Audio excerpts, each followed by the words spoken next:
They still tell this one differently, depending on which village you ask. The Iwagakure scouts, who saw it first, swear the sky over the warfront didn't tear. It folded, like the world made room for something it had never been built to hold. And then he was standing there, not a shinobi, not summoned, a boy with his father's rage buried under a scholar's calm, power spooling off him like heat off a dying star. Son Gohan, ultimate, torn out of his own war and dropped straight into the middle of ours. The Fourth Shinobi War was already the end of an age. Tailed beasts, Akatsuki's endgame, an alliance holding itself together by will alone. Now add a being who could end that war in an afternoon. If anyone can convince him, it's his fight to end. Because Gohan doesn't fall in line, he doesn't pick a side because a headband tells him to. Every faction in this war is about to learn that the hardest part of an unstoppable weapon is that it thinks for itself. This is Multiverse Saiyan. What if Gohan landed in Naruto? Written for you by Tyler Beard, and if there's a crossover living rent-free in your head, drop it in the comments. That's genuinely where half of these come from. Subscribe, hit that bell, and buckle in, because the balance of the entire shinobi world is about to unravel. The rift did not announce itself the way the old stories would later claim. There was no thunderclap, no herald of doom written across the heavens for those wise enough to read it. There was only a single wrongness in the sky above the eastern front, a seam of white gold light stitched into the gray war clouds, hanging there for the span of 3 heartbeats before it tore wide open like something reality had been holding shut with both hands and simply let go. Chunin Kaede Mori, of the 4th Division, would spend the rest of her life telling people she saw it happen. Most of them would not believe her, and she would stop being offended by that sometime around the 5th year. She had been running a supply line between 2 collapsed trenches when the light bent sideways above her, and for one terrible instant, the sky did not look like sky at all. It looked like a wound. Then something fell out of it. Not fell, arrived. There was a difference, and every shinobi who felt the pressure wave that rolled outward from the point of impact would spend a long time trying to articulate what that difference was. Falling had weight and inevitability. This had none of that. The figure came down like the world had simply decided, for one moment, to bend around him instead of resist him, and where his feet finally touched the cratered mud of the war-torn plain, the ground did not crack beneath him so much as flinch. For a long moment, nothing happened at all. He stood there in the drifting ash of a battlefield that was not his, in a torn orange and blue gi that did not belong to this world's tailors, in a body wreathed faintly in a gold-white light that pulsed once and then settled, like a held breath finally released. Dark eyes, too calm for the chaos around them, swept the horizon. Smoke, craters, the distant silhouette of something vast and many-limbed churning through the tree line miles away, throwing up debris the size of houses. The screaming had not reached him yet. It would. Son Gohan had been in the middle of something when the world folded around him, a battle against the god of destruction's decree, the tail end of a fight that had asked more of him than perhaps any fight ever had, and then the battle simply stopped existing. No transition, no warning. One moment he had been driving a fist through the air, with his father's voice shouting something behind him, and the next, he was standing ankle-deep in mud that smelled of iron and ozone, in a sky that had never seen a Kamehameha and didn't know yet that it was about to. He did not panic. That had never been his instinct, not since he was a child forced into a war he hadn't asked for. He breathed, he listened, he felt, extended that quiet, terrifying sense for power that had been trained into him since before he could properly walk, and what came back nearly staggered him. There was strength in this place. Not one great signature, but dozens, hundreds, layered across the horizon like a symphony of held violence. Some small and flickering, some vast and slow, and wrong in a way that made the hair on his neck rise, coiled and ancient and full of something that felt disturbingly like rage given shape. And beneath all of it, a low, grinding pressure that reminded him, uncomfortably, of standing too close to a caged cell. 10 signatures like that, at least, and one growing, even now, towards something far worse. "Okay," Gohan said out loud, to no one. His voice came out steadier than he felt. "That's new." Kaede Mori did not run. She wanted to. Every instinct trained into her by 2 years of war screamed at her to fall back to the tree line and report, but her legs would not move, because the stranger standing in the crater 40 meters away had just turned his head toward her, and something about the calm, searching way he looked at her made her feel, for one heartbeat, like an insect being politely regarded by something several orders of magnitude larger than an insect had any business being regarded by. Then he did something that broke every rule of what a threat was supposed to do. He raised both hands, slow and open, and called across the ruined ground. "I'm not here to hurt anyone. I don't actually know where here is. Can you help me?" Kaide's hand was on a kunai before her brain caught up with her body. Around her, 3 more shinobi had emerged from the shattered trench line, weapons drawn, forming a loose, nervous arc. "State your affiliation," she called back, proud of how little her voice shook.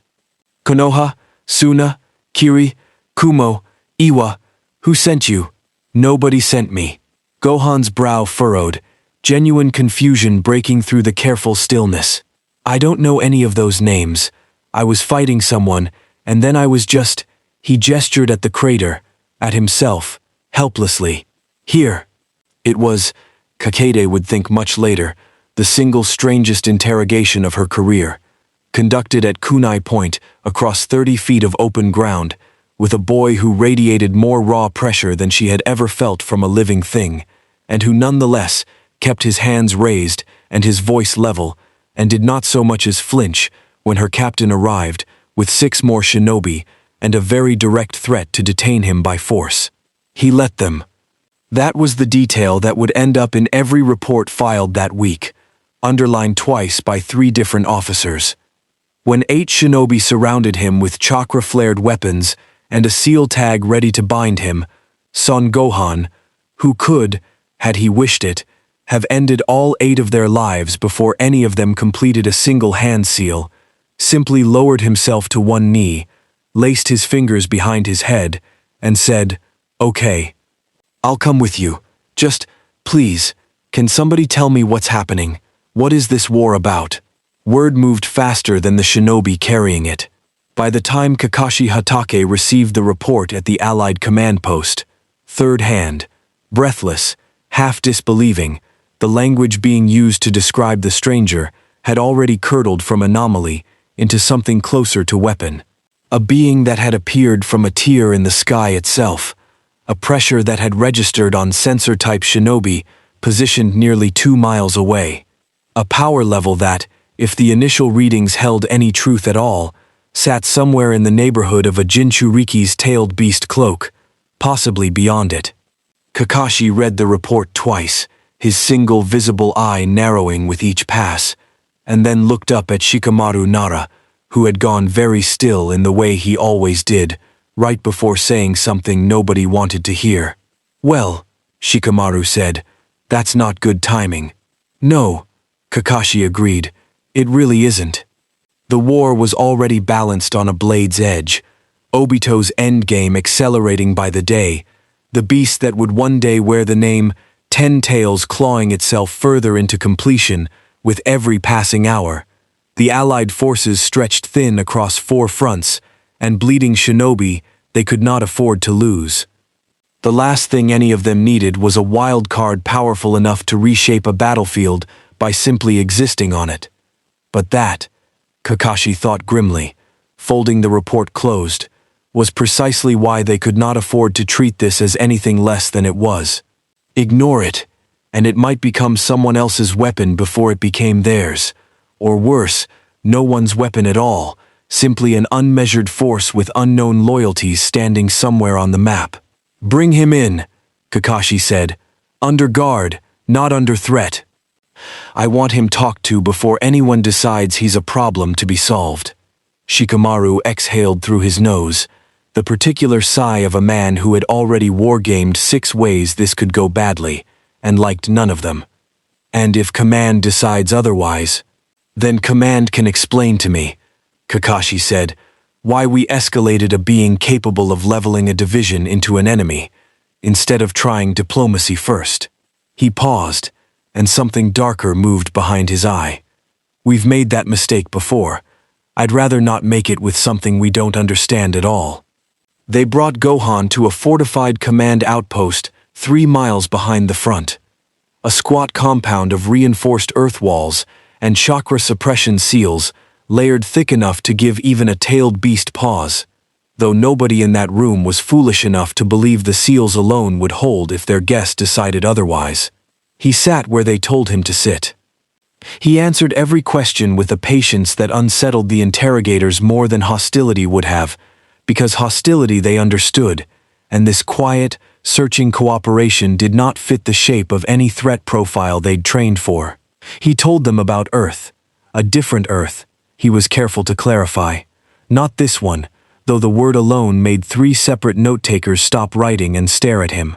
He told them, haltingly, about a war of his own, about an enemy that had threatened everything, about a father who fought loud, and a mentor who'd once made him choose between saving a friend and ending a monster, about growing up faster than any child should have to. He did not tell them everything. There was a caution in him, old and hard won, about handing strangers the full shape of what he could do, not out of malice, but because he had learned, bitterly, exactly what happened when power like his fell into the wrong calculations. Kakashi listened to all of it with his arms folded and his exposed eye doing the quiet work of assessment it had done for 30 years of shinobi life, and when Gohan finally ran out of words, the older man asked the only question that mattered. What do you want, now that you're here? Gohan was quiet for a long moment. Outside, faintly, the compound's walls shuddered with the distant echo of something enormous moving through the earth. I want to go home, he said finally, but I don't know how, yet, and until I figure that out. His dark eyes flicked toward the sound of that distant, grinding pressure, toward the direction every shinobi in the room had been trying not to look. That thing out there, whatever it is, it's getting stronger, isn't it? I can feel it. Nobody answered him immediately, which was answer enough. I'm not going to pretend I understand your war, Gohan said slowly, choosing each word like he was setting down something breakable. I don't know your villages, or your politics, or who's right and who's wrong here.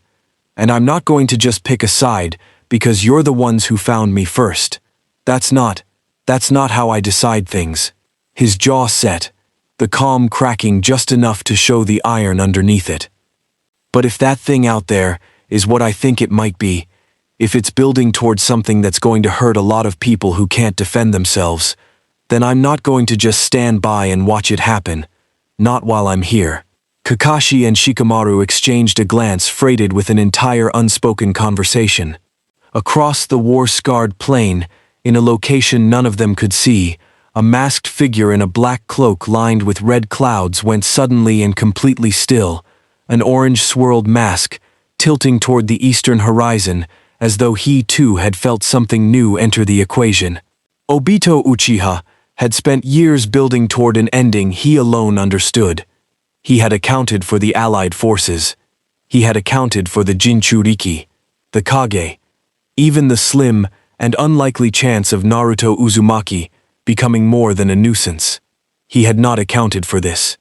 For the first time in a long while, the architect of the coming apocalypse found himself recalculating, and somewhere in the cold, patient machinery of his mind, a single new variable slotted itself in beside all the others, marked, for now, simply as unknown. The war had just changed shape. None of them, not Kakashi, not Shikamaru, not the trembling Chunin who'd first seen the sky tear open, and not even Gohan himself, yet understood by how much. The Allied command staff argued about him for 6 hours before anyone thought to ask what he actually wanted to do with himself. Kakashi sat through most of that argument in silence, watching the war room map shift under the hands of officers, who kept glancing toward the holding compound, as if the walls might not be as solid as the architects had promised. The Raikage's liaison wanted him weaponized immediately, thrown at the Eastern Front, where the pressure was worst. The Mizukage's representative wanted him confined, studied, understood, before he was trusted with anything sharper than a kunai. Someone from the Land of Iron's delegation suggested, quietly and without much conviction, that perhaps the safest option was to kill him in his sleep and be done with the uncertainty. A suggestion that died the moment Kakashi turned his single eye on the man and let the silence stretch just long enough to make the point without needing to say it aloud. It was Shikamaru, in the end, who cut through the noise the way he always did, not with force, but with the particular exhausted clarity of a strategist who had run out of patience for people arguing about a variable instead of testing it. "We don't get to decide what he is," Shikamaru said, dragging a hand down his face. "We get to decide how we treat him while we find out. Treat him like a weapon, and if he's not one, we've made an enemy we didn't need. Treat him like a threat, and if he's actually dangerous, we've told him exactly how much we fear him before he's even shown us what he can do." He tapped the map, right over the Eastern Front, where the beast's growing signature had been marked in a red that kept needing to be redrawn larger. "Or we let him prove himself against something that's already trying to kill all of us anyway, and we watch what happens." The room went quiet, in the specific way rooms go quiet when someone has said the thing everyone was thinking, but nobody wanted to be responsible for suggesting. They gave him a test. Not a trap. Kakashi was insistent on that point, over the objections of two separate officers who thought a trap sounded more prudent, but a genuine test, transparent in its terms. A reconnaissance push toward the Eastern Front had stalled 3 days, running against a detachment of white Zetsu clones, dense enough to blunt every advance the 4th Division attempted. It was real war, real stakes, real shinobi, whose lives depended on the ground being taken. If Gohan wanted to prove what he was, here was a place to do it that cost the Alliance nothing, and might, if things went well, cost the enemy everything. Gohan listened to the briefing with the same still attention he gave everything, and when Shikamaru finished laying out the terrain, he asked only one question. "How many of your people are already out there? I don't want to walk in and make things worse by not knowing where everyone is." It was, Shikamaru would tell Kakashi later, the single most reassuring sentence the boy had said since he arrived. Not how strong is the enemy. Not what do I get if I win. Just, where are the people I might accidentally hurt? They gave him a small escort, 6 shinobi under a jonin named Iruka's old academy classmate, a scarred veteran called Tatsumi, who had survived 3 years of war by never once volunteering for anything, and now found himself, against every instinct he owned, volunteering to walk a strange golden-eyed boy into an active combat zone. Tatsumi spent the first mile of the approach in a state of barely restrained terror, the kind that comes from being ordered to trust something you have no evidence for yet. The evidence arrived quickly. The white Zetsu detachment had dug into a shattered ridgeline, pale bodies half sunk into the earth, in the way that always made new recruits' skin crawl, chakra signatures flat and identical, and wrong in a way normal shinobi never quite got used to. Tatsumi's unit had probed the position twice and lost 4 shinobi doing it. He gave the order to hold at 200 meters, well back from engagement range, and turned to explain the plan to their strange golden-eyed guest. Gohan was no longer standing beside him. Tatsumi's stomach dropped somewhere south of his boots. 6 years of war had taught him precisely what it meant when someone you were responsible for simply vanished from beside you. And then his eyes tracked forward, toward the ridge, and what he saw stole the rest of the sentence right out of his throat. Gohan was walking, not flying, not blurring with the speed that made high-tier shinobi vanish from ordinary sight, just walking, unhurried, across open ground toward an entrenched position that had bled Tatsumi's unit white twice already. His hands were loose at his sides. The gold-white aura that had settled around him back at the compound had brightened, just slightly, catching the gray warlight and throwing long, strange shadows across the cratered mud. The white Zetsu clones reacted the way they always reacted to a lone approaching target, with the flat, hive-minded efficiency of things that had never once known fear. A dozen of them surged up out of concealment, kunai and jutsu already forming, closing the distance with the eerie synchronized speed that had made this ridge a graveyard for the last 3 days. Gohan didn't stop walking. He raised one hand, almost casual, almost bored, the gesture of someone swatting at something more irritating than dangerous, and the wave of pressure that rolled off him hit the charging clones like a physical wall. Tatsumi, 200 meters back, felt his knees buckle from the edge of it, felt the air itself seem to thicken, and then snap back, like a held breath released all at once. 6 of the 12 clones simply disintegrated where they stood, their strange white flesh boiling away into nothing, under a pressure they had no framework to survive. The rest scattered, some for the first time in the recorded history of the war, showing something that looked, unmistakably, like hesitation. He didn't even. Tatsumi's second-in-command, a young kunoichi named Yui, had her hand pressed flat over her mouth. He didn't even throw anything. What was that? Tatsumi didn't answer, because he didn't have one. He'd fought Jinchuriki in partial cloak. He'd stood in the blast radius of a tailed beast bomb and lived only because a wall shinobi had thrown up a barrier a half-second before impact. He had never, in 3 years of the worst war his generation had ever fought, felt a pressure wave that made the concept of fighting back feel this thoroughly beside the point. On the ridge, Gohan had stopped walking. He stood very still amid the wreckage of the first wave, dark eyes tracking the surviving clones with an expression that was not cruelty and was not triumph. Something closer, Tatsumi thought later, watching from a careful distance, to disappointment, like a teacher watching a student make the same mistake twice. "You don't have to keep doing this," Gohan called out, to enemies who could not truly hear him, or perhaps did not care to. "Whoever's controlling you, whoever's making you fight like this, there's nothing personal in it for you, is there? You're just following orders." The remaining clones answered the only way they knew how. A coordinated ninjutsu barrage, a wall of compressed earth and wind chakra, thrown at the boy who'd just casually erased a third of their number. Tatsumi watched it happen almost in slow motion, the attack colliding with Gohan in a detonation that threw a column of dust and debris 100 feet into the gray sky, the kind of blast that, on any other day, would have ended the engagement and half the ridge with it. When the dust cleared, Gohan hadn't moved. His gi was scuffed at one shoulder. Nothing else about him had changed at all. "Okay," he said, quietly, and something in his voice had shifted, not anger exactly, but a colder, more final kind of resolve. "I tried." What followed took less than 90 seconds, and every shinobi who witnessed it would spend years afterwards struggling to describe it with any accuracy, because the plain truth of it, that a boy had walked onto a ridge that had bled an entire division and cleared it alone, without a single wasted motion, without once raising his voice above a conversational register, sounded, even to the people who'd seen it happen, like something too clean to be real.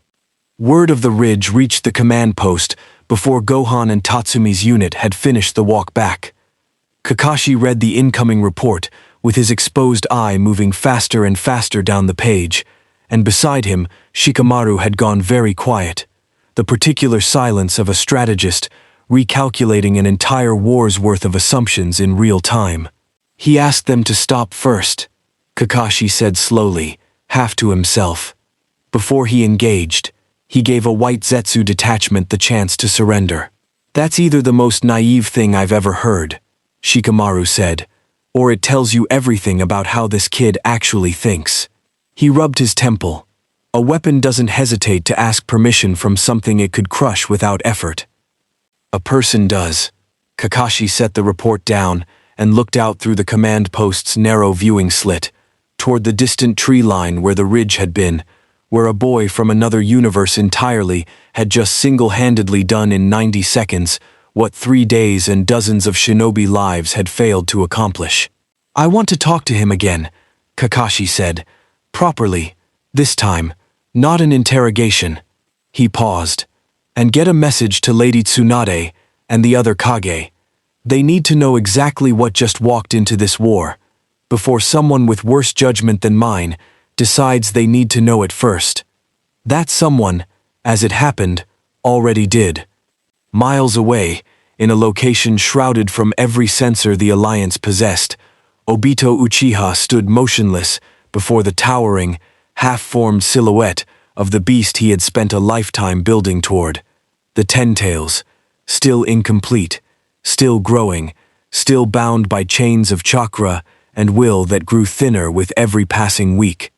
He had received word of the ridge nearly as quickly as Kakashi had, filtered through channels the Alliance didn't know he possessed, and he had listened to the report in the particular stillness that, for those who knew him, was far more unsettling than any visible reaction. Beside him, a masked figure with an identical spiral pattern shifted, restless. "This changes the timetable." "No," Obito said, after a long moment. "It changes the variables. The timetable remains what it has always been." His single visible Sharingan eye, glowing faint red beneath the mask, turned toward the eastern horizon, toward the direction the report had come from. But variables, left unaddressed, have a habit of becoming problems. "I think it's time we learned more about our new guest. Directly." "You mean to approach him?" "I mean," Obito said, and something in his voice carried the flat, patient certainty of a man who had learned, across a very long war, that the most dangerous pieces on any board were the ones that hadn't chosen a side yet, to offer him a choice, before someone else does it for him. Every powerful thing that enters a war wants to believe it's choosing freely. A faint, humorless huff of breath, almost a laugh. "I intend to make sure he chooses us." The Ten Tails' half-formed bulk shifted in its restraints, a low groan of pressure rolling out across the ruined landscape like distant thunder, and far to the east, in a war room lit by lamplight and rising tension, Kakashi Hatake felt an old, familiar unease settle into his chest, the specific dread of a man who has just watched the board change shape and knows, with grim certainty, that not everyone reaching for the new piece intends to use it kindly. Gohan felt the eyes on him before he understood why. He'd been given, over the following 2 days, something the Alliance rarely extended to unknown quantities: room. A tent of his own within the command compound, meals brought without ceremony, conversations that felt less like debriefings and more like careful, curious exchanges. Shikamaru asking him, almost academically, how his energy worked, whether it drew from an internal reserve the way chakra did, or something else entirely.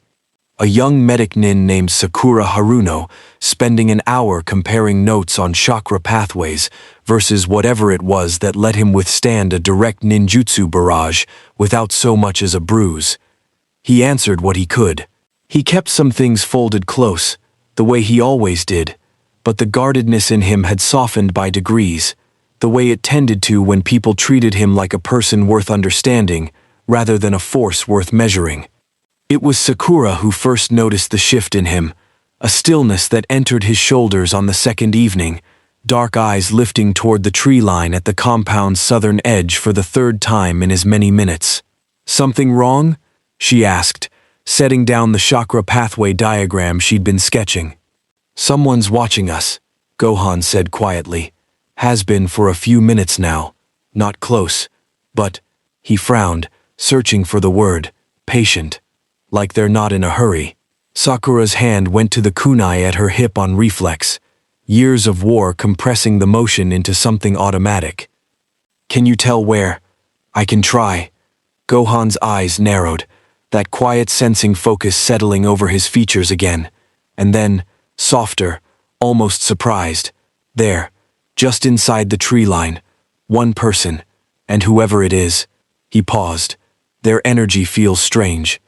Layered, like there's something else woven into it that isn't really them.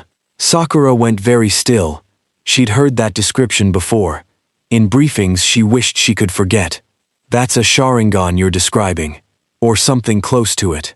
By the time Kakashi arrived, alerted by a runner sprinting the compound's length at a dead sprint, the figure at the tree line had not moved, had not attacked, had not so much as shifted from where it stood in patient, deliberate stillness. An orange spiral mask, catching the last gray light of dusk, a black cloak lined with red clouds hanging motionless in air that carried no wind at all. Obito, Kakashi breathed, and something old and furious moved behind his exposed eye. What happened next would be argued over in command tents for the rest of the war. Whether Kakashi should have engaged immediately, whether the compound's defenses should have been scrambled the instant the masked figure was identified, whether allowing any conversation at all constituted a catastrophic failure of judgment. But Gohan, sensing the sudden coiled violence radiating off every shinobi around him, raised a hand, the same loose, almost casual gesture he'd used to end a Zetsu ambush in under 2 seconds, and said, simply, "Wait, he's not attacking. Let's find out what he wants first." "You don't understand what that man has done," Kakashi said, low and hard, his hand already tight around a kunai. "What he's going to do." "Maybe not," Gohan said, "but I'd rather know what I'm actually up against than swing first and figure it out from the wreckage." His dark eyes hadn't left the tree line. "That's a mistake I made once, a long time ago. Somebody I loved paid for it. I'm not eager to make it twice." Something in the quiet certainty of that answer made Kakashi's grip loosen, fractionally. Not trust, not yet, but the specific respect one hard-won survivor extends to another. Obito did not come closer. He simply raised a hand of his own, an unhurried mirror of the gesture Gohan had made, and his voice carried across the gap between them with the flat, unbothered calm of a man who had never once doubted he'd be heard. "I only want to talk," Obito said. "You've made quite an impression in a very short time, traveler. I imagine every faction in this war is currently deciding how best to use you." A pause, and something that might have been amusement moved behind the mask. "I'd like to offer a different arrangement, one where you get to decide that for yourself." "I'm listening," Gohan said. Behind him, he could feel Kakashi's tension coiled like a drawn bowstring, and further back, he was aware, distantly, the way he was always aware of things at the edge of his senses, of more shinobi arriving, more weapons readying, the whole compound tightening around this single, fragile moment of dialogue like a fist closing slowly. "This war," Obito said, "is not what they've told you it is, not a defense of villages and homes. It's the last gasp of a system built on children being turned into weapons before they're old enough to understand what's being done to them. Jinchuriki, sealed and suffering, from birth to death, so that the villages holding them can sleep safer. I intend to end that system, permanently, not through diplomacy, through a change so complete that no child will ever again be born into that particular cage." Kakashi's jaw tightened. He's leaving out the part where ending it means erasing everyone's free will and trapping them in an illusion for the rest of their lives. "A necessary framing," Obito said, unbothered, but not an inaccurate one. "Everyone here wants a world without this specific pain. We simply disagree, violently, on the price of achieving it." His masked gaze settled fully on Gohan. "You've fought a war of your own, I think, against something that threatened everyone equally.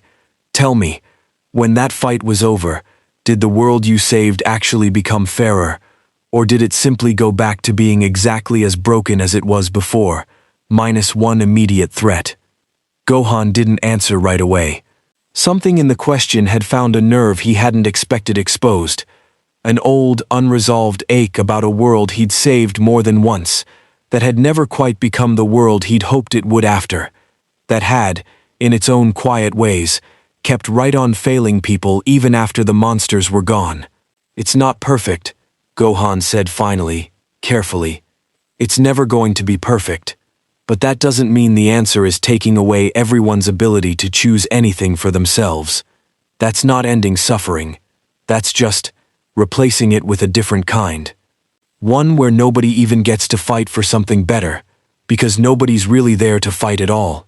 A comfortable philosophy, Obito said, for someone who has never had to watch the people he loved most, torn apart by a system no one with power was willing to actually dismantle.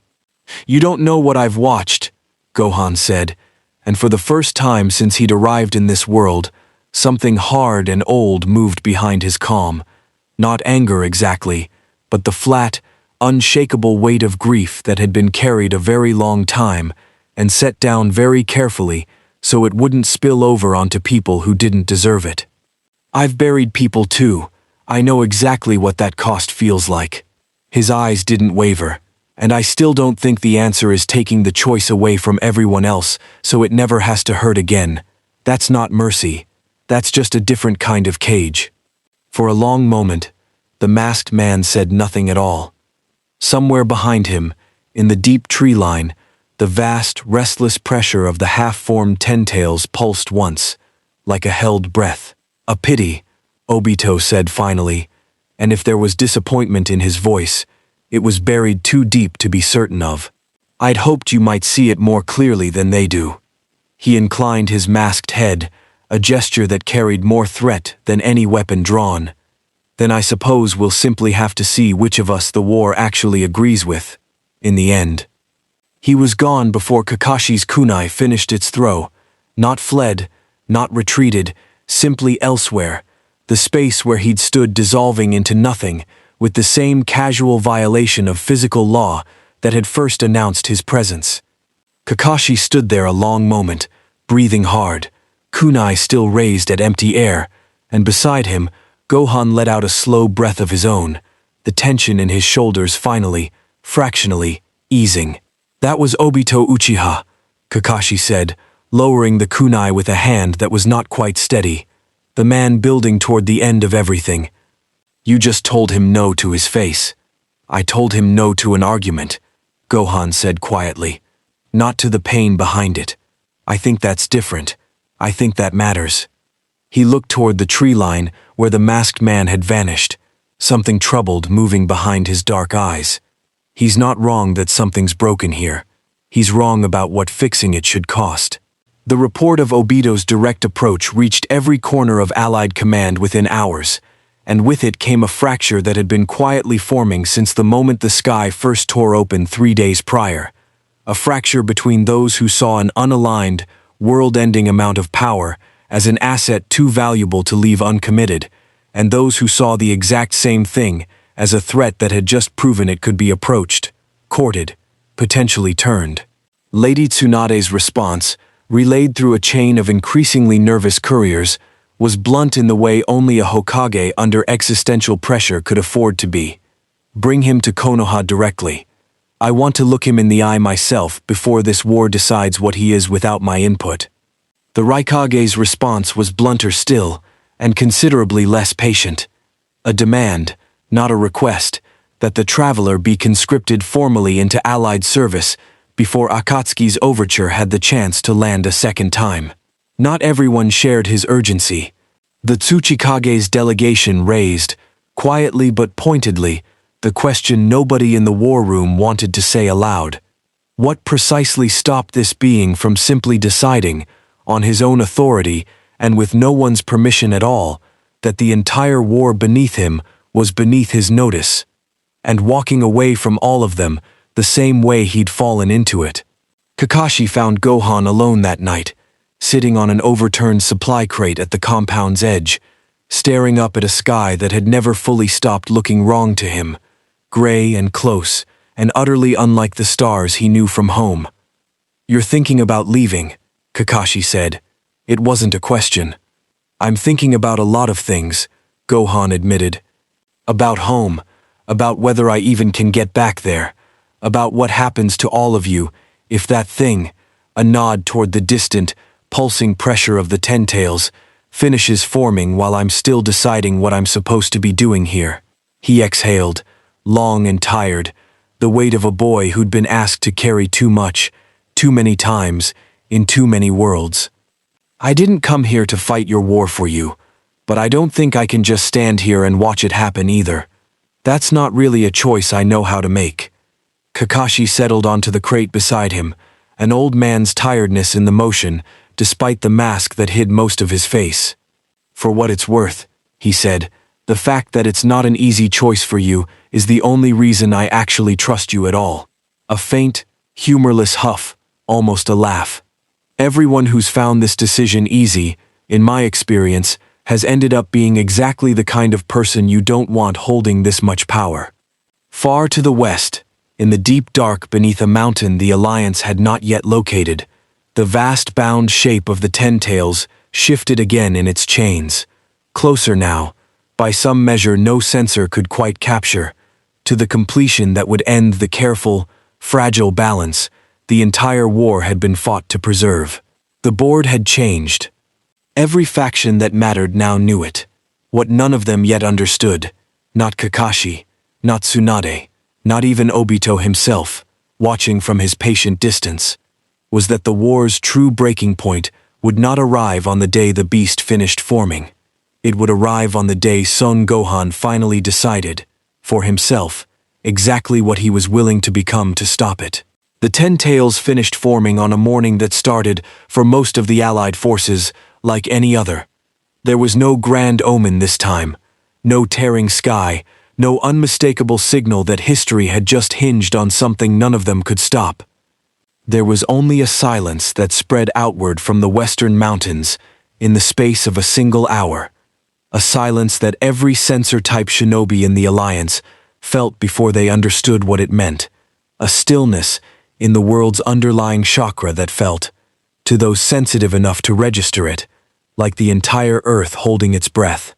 Then the mountain that had hidden Obito's endgame simply ceased to exist, and something ancient and vast and hungrier than anything the shinobi world had built language for tore itself free of the last chains meant to hold it. Gohan felt it from 40 miles away, and it was the first time since his arrival that the calm, careful stillness he wore like a second skin cracked all the way through. That's not like the beast on the ridge, he said, already moving, already rising off the crate he'd been sitting on with Kakashi 3 nights running, while they talked through half-formed plans that suddenly felt desperately inadequate.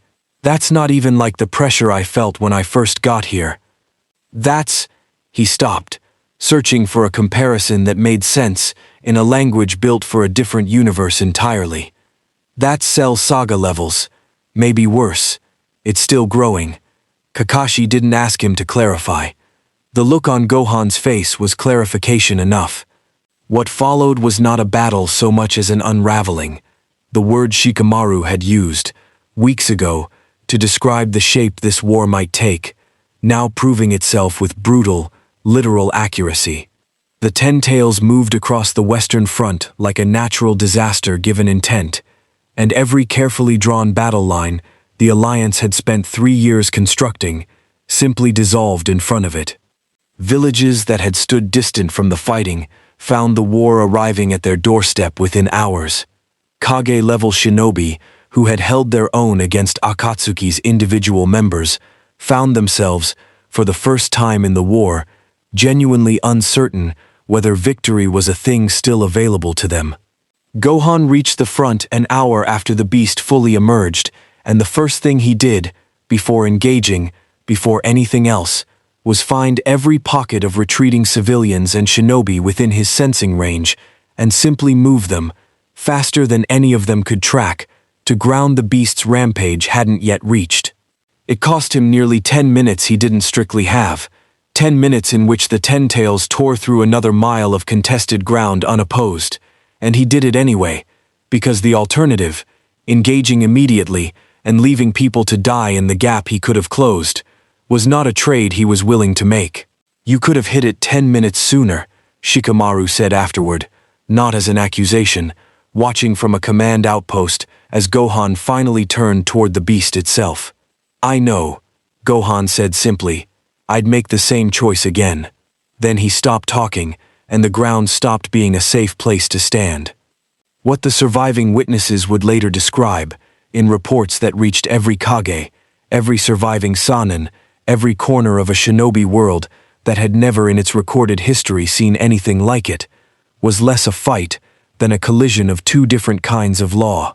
The Ten Tails fought the way it had always fought, with scale, with overwhelming indiscriminate force, with tailed beast bombs that turned mile-wide stretches of earth into glass, and craters that would still be visible from the sky a decade later.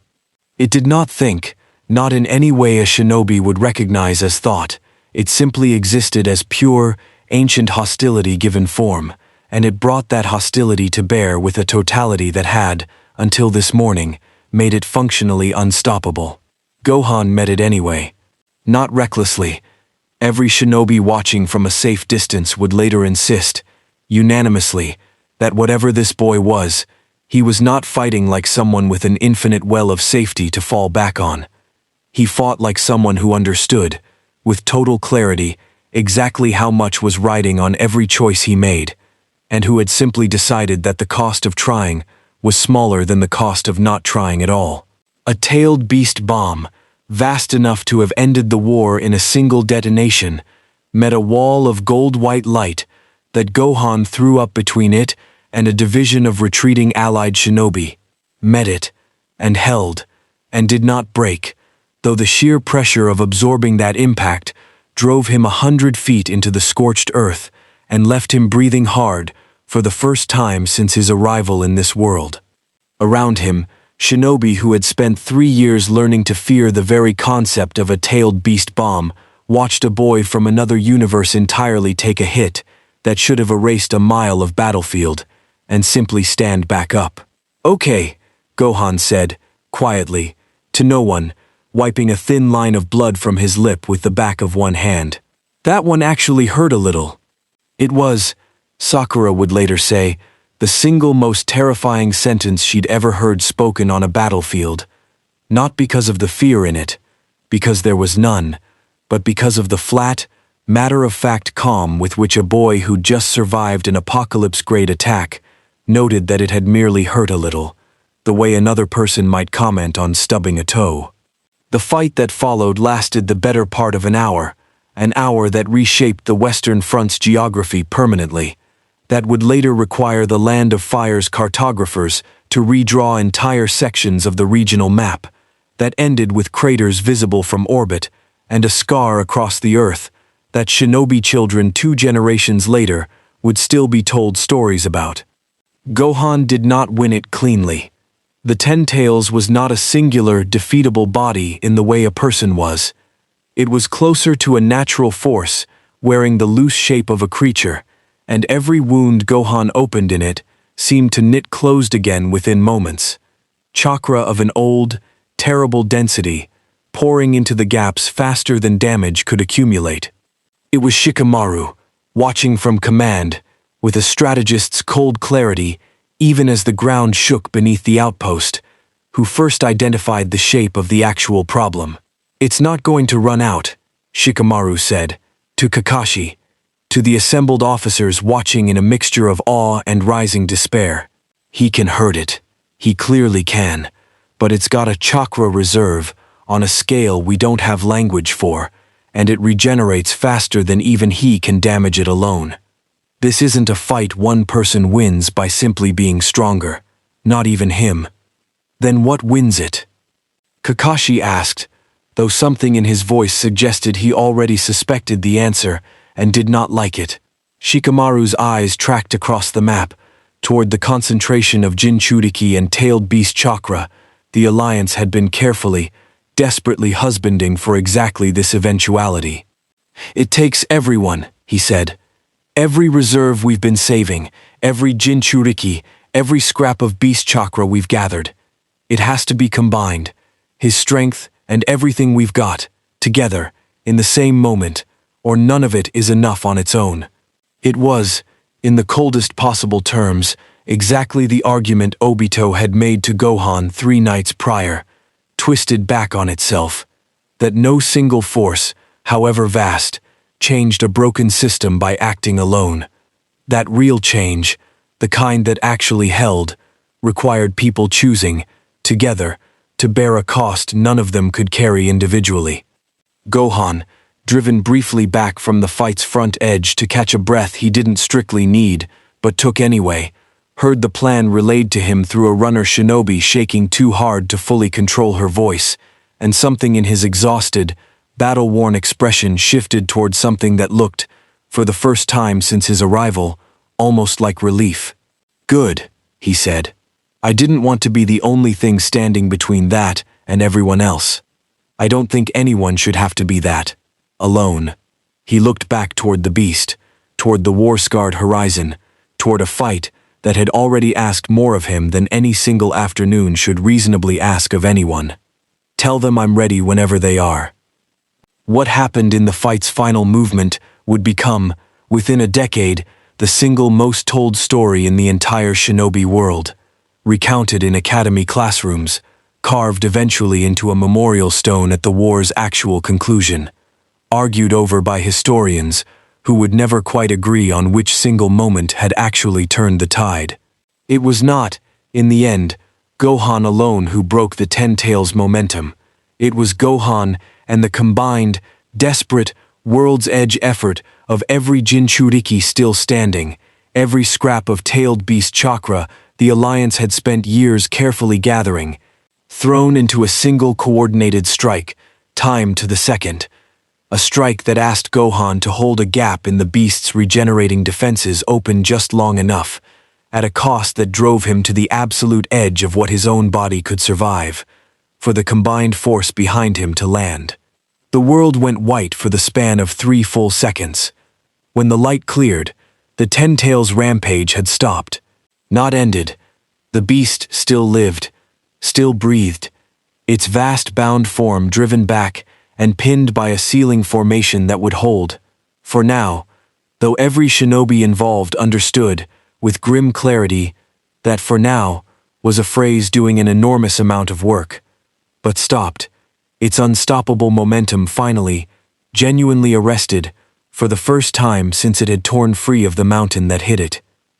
Gohan stood at the center of the crater that had once been a battlefield, breathing hard, gi in tatters, gold-white aura flickering low and unsteady around a body that had given everything it had to give, and was, for the first time since his arrival, visibly, honestly exhausted. Around him, dozens of shinobi, Jinchuriki and ordinary Chunin alike, Kage and academy graduates who'd never expected to survive this war at all, stood in the wreckage of a fight none of them could have won alone, staring at a boy from another universe entirely who had just bled, genuinely bled, alongside every one of them. Kakashi reached him first, half supporting a stumble that Gohan tried, with visibly failing success, to pretend he didn't need help with. "You held," Kakashi said, and there was something in his voice that hadn't been there before, not the careful, assessing respect of a strategist evaluating an asset, but something warmer, something closer to the way a person spoke about someone they'd genuinely fought beside. "Barely," Gohan admitted, letting himself, finally, lean into the support offered. "I've been in worse fights. I don't think I've been in one that scared me quite like that, though." He looked out at the pinned, still massive shape of the Ten Tails, at a war that was not over, that would not be over for some time yet, and something old and tired and very young all at once moved behind his dark eyes. "It's not done, is it?" "No," Kakashi said quietly, "but it's the first real ground we've taken in this war, in longer than I want to admit." He followed Gohan's gaze toward the beast, toward the horizon beyond it where, somewhere, a masked man was undoubtedly recalculating an entire plan built around an assumption that had just been proven catastrophically wrong. And Obito's about to learn that the piece he tried to recruit just chose a side after all, just not the one he was hoping for. The seal holding the Ten Tails would not last. Every strategist in the Allied command understood that within hours of the beast's momentum finally breaking, the sealing formation thrown together in the desperate final minutes of the fight had bought time, not victory. A patch stretched thin over a wound the war had not yet found a way to actually close. Shikamaru put it plainest, in a war room gone quiet with the particular exhaustion of people who just survived something they didn't expect to survive, and now had to immediately start planning the next crisis. We bought days, maybe a week if we're lucky. Obito knows exactly how fragile that seal is, and he's not going to let this be the end of his plan. He's going to come for it directly. He was right, though not in the way any of them expected. Obito came alone. He walked out of the tree line at the edge of the sealed crater 2 days later, in the gray hour before dawn, past sentries who had every reason and every order to engage him on sight, and who, to a person, found themselves hesitating at the sheer, deliberate calm with which he approached. A man walking toward the center of the worst thing he had ever built, unarmed in every sense that mattered, mask tilted toward the pulsing, contained shape of the Ten Tails, like a man visiting something he had lost, rather than something he intended to reclaim. Gohan felt him coming from a mile out, and was waiting at the crater's edge before Obito arrived. Kakashi a half step behind him, kunai drawn but not raised. "I'm not here to fight," Obito said, before anyone could ask. His voice carried none of the cold, patient certainty it had held 3 nights before Gohan's first encounter with him. It sounded, for the first time, tired. "I watched what happened here. All of it."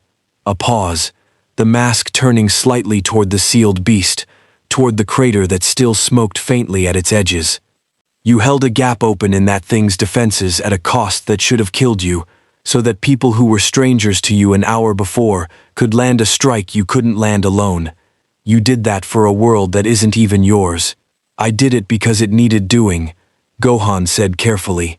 "Not because I decided I liked your war more than mine." "I know." Something in Obito's stillness had changed, had softened into something closer to grief than menace. "That's precisely what I came to ask about." He was quiet a long moment, the pale dawn light catching the edge of his mask, the war-scarred crater stretching silent and vast between them. "You told me, that first night, that taking away everyone's choice wasn't mercy, that it was just a different cage." His masked head tilted, fractionally. "I've spent a very long time believing the alternative, leaving the choice intact, was simply a slower, crueler way of letting the same suffering repeat itself forever. I built an entire plan on that belief, and then I watched a boy from a world that isn't even this one bleed to protect people's right to keep making that choice badly, imperfectly, painfully, and I find I no longer know, with the certainty I once had, which one of us was right." Kakashi's kunai had not lowered, but something in his stance had shifted, wary in a different register now. Not the readiness for an attack, but the uncertain stillness of a man watching an old, familiar enemy say something he genuinely hadn't expected to hear. "I'm not going to pretend I have a clean answer for you," Gohan said, after a long moment. "I don't know your world well enough to tell you exactly how to fix what's broken in it. I don't think anyone gets to hand someone else a perfect answer like that.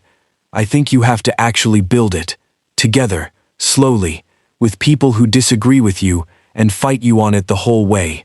That's the part that's supposed to be hard. That's not the system failing. I think that's just what it actually costs, to fix something that's been broken a long time." He held Obito's masked gaze, steady despite the exhaustion still visible in the set of his shoulders. "But I don't think you get there by taking the choice away first and hoping it works out. I think that's just skipping the part that actually matters and calling it mercy." The silence that followed stretched long enough that Kakashi's grip on the kunai tightened again, bracing for violence that, in the end, did not come. "The seal on that creature will not hold indefinitely," Obito said instead, quietly. "You know that already." He turned, finally, to look at it directly. The vast, restless, half-contained shape of the thing he had spent a lifetime building toward. straining faintly against chains of chakra and will that grew thinner by the hour. I could reinforce it, temporarily. Buy the alliance the time it would need to build something more permanent. A pause, heavy with the weight of a man setting down something he had carried a very long time. It would not undo what I've done. It would not repair what the system has already cost people who can never be given those years back. But it would be a choice, freely made, instead of one forced on everyone by a plan I no longer fully believe in. Why tell us this? Kakashi said, low and hard, old wounds audible beneath the words. Why not just walk away and let it fall apart on its own? Because, Obito said, and for just a moment, something achingly human moved beneath the mask's flat orange surface.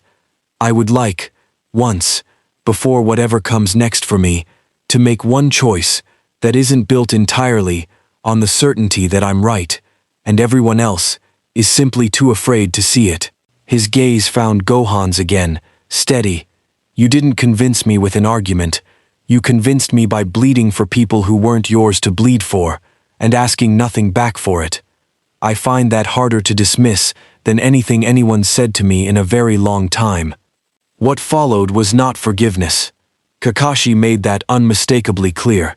In the tense, careful hours that followed, as word of Obito's reinforced seal spread through command channels, alongside the far more complicated news of exactly who had strengthened it and why. There was no absolution offered, no erasure of a war's worth of grief and dead shinobi and shattered villages, and Obito did not ask for any.